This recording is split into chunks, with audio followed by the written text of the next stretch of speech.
No pain, no gain. We've heard it many times, seen it in commercials, and probably even said it ourselves. But is it true? Well, today's Debunking the Myth answers this question. Joe, is it true that without pain we will see no gain when we exercise? No, it is not true. You do not have to experience pain Good. I don't like pain. to have gain.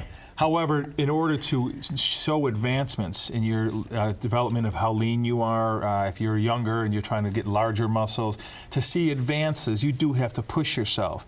But too many people, and you think maybe this is obvious, but it's not. Too many people think no pain, no gain means they have to hurt themselves when they work out. You know, not necessarily throw their back out, but if it doesn't hurt. Well, what about the burn? I mean, do you have to feel that burn? No, you don't have to feel that burn. There's something to that. Okay. It's beneficial, but you don't have to go there. Certainly, if we look at it under the spectrum of, you know, if doing that's going to make you burn you out and make you do nothing, don't do that. Yeah, exactly. You know? But speaking of pain and pain the next day, one of the things, Doc, that we see all the time are, you know, people do have pain the next day. So my question for you is twofold. Number one, why does it hurt the next day? What is happening in our bodies? And is there anything we can do, let's say like right after a workout, that would help us not be sore the next day? Yeah, it's a great question. We always say stimulate, don't annihilate when you're working out. So get a certain amount of, you know, push past your normal levels, but don't exceed too much, because it will set you actually back further. So when you're working out and you're pushing your muscles, you're actually kind of destroying or tearing a little bit your own muscle tissues and your own ligaments and all that kind of stuff. And then hopefully you have enough nutrients and repair mechanisms in your body that you can recuperate, so you can do this again either the next day or, you know, the second day after that.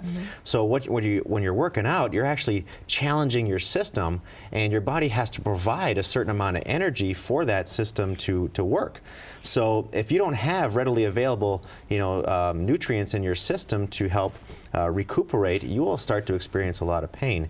And the more, you know, intense the exercise, the more that these tissues tend to break down. So what can we do about it is a really cool thing called the post-exercise window, Joe, and you're very familiar with that, is that right after you work out, you have kind of a window where you can eat a lot of different types of foods that help recover and make this process not so painful the next day or the day after. And those foods are a little bit surprising, Doc. I think Shirley's going to like this information. Lay it on her. Yeah, well, this is kind of like, you know, all my life I've been preaching people stay away from sugar, stay away from all this kind of stuff, junk food. But after your workout, you're pretty much fair game to eat, you know, all the sugars kind of that you want, because your body's just soaking up all these nutrients like a sponge. So simple sugars, this is the only time I'm going to say this, Joe, but you can eat simple sugars at a specific ratio for your body weight and exercise after your workout. Right after workout. I love this. You go straight from the gym to a cookie. To a cookie or apple pie. If it's a healthy cookie.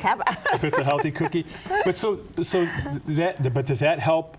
Also, I know it helps with your weight control and with your lean mass. Does it also help not being sore the next day? What you're talking about with that? Yes, it does. Because it flushes. What is it? Does it flush something out of our tissue? The muscles need sugar inside them to give you force and power. And if your muscles are low on sugar, then they won't be able to give you the performance and power that you need. So after you work all that sugar out, you need to put that sugar back in. So it's a recovery kind of. It's a recovery product, a recovery type mechanism. Well, I have a question, because y'all were talking about building muscle mass. You know, the burn is good.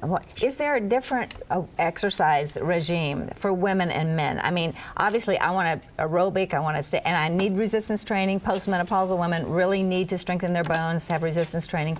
But I don't necessarily want to build muscle mass or anything like that. So should I have a totally different philosophy of exercise? See, a lot of women say that. They don't want to bulk up. They don't want to do that. But if it was that easy, I would be very happy. It's not that easy just to get all of a sudden big and ripped and bulky muscles. It's hard work. I would say that most women, if that's your main concern, just forget about that. Get yourself a trainer and start doing some resistance exercise. You will not bulk up.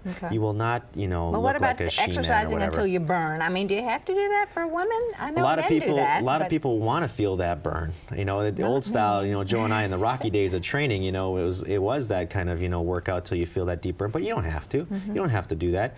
To get a good exercise, a good workout, you don't have to push yourself that far. And it should be, you know, just a little bit if you do feel, you know, something the next day. Well, Dr. Smith, I'd like you to touch on the evolution of working out and of training. My father started back, we come from a family of bodybuilders. My father was a bodybuilder back in the 40s. And you know, and the Olympic bar was a revolutionary thing back then. I mean, you bench press with a 6-foot bar.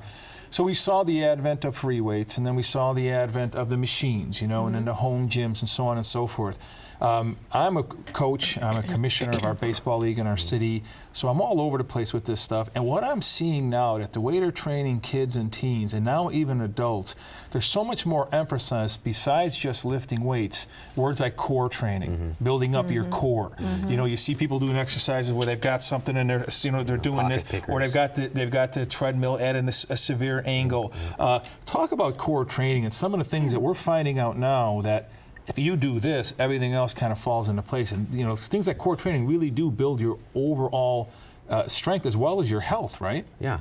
So what happened is that everyone got together and said, well, here's exercise. Now let's exercise for blank. Let's exercise for football. Let's exercise for basketball, or whatever you want to do, or just general principle exercise.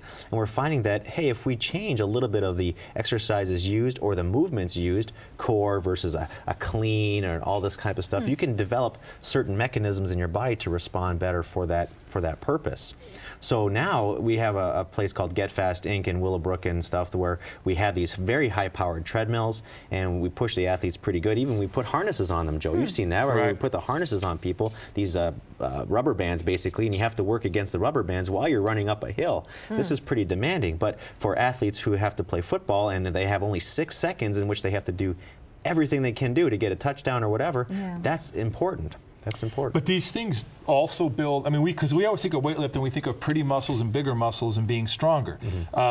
We're finding that this stuff actually gives you more, I'm going to call it life strength to do life, than really just the straight weightlifting, right? Yeah, the core exercises, and that's the word that's really a big buzz right now. It is a buzzword, and I have to say, you know, my husband hurt his back.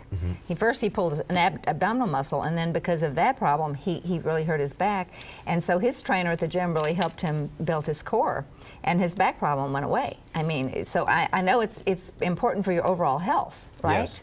Any type of, if you do anything, you want to have a strong core, because that, if the base of your sort of, life is upset, then everything else is kind of weeble wobble on top of that. But the core work on the balls, you see those exercise balls, or even those power plates, you see those Pilates. There's so many different styles of core work, and it's all really good to develop the deep abdominal muscles, which are actually connected to the low back.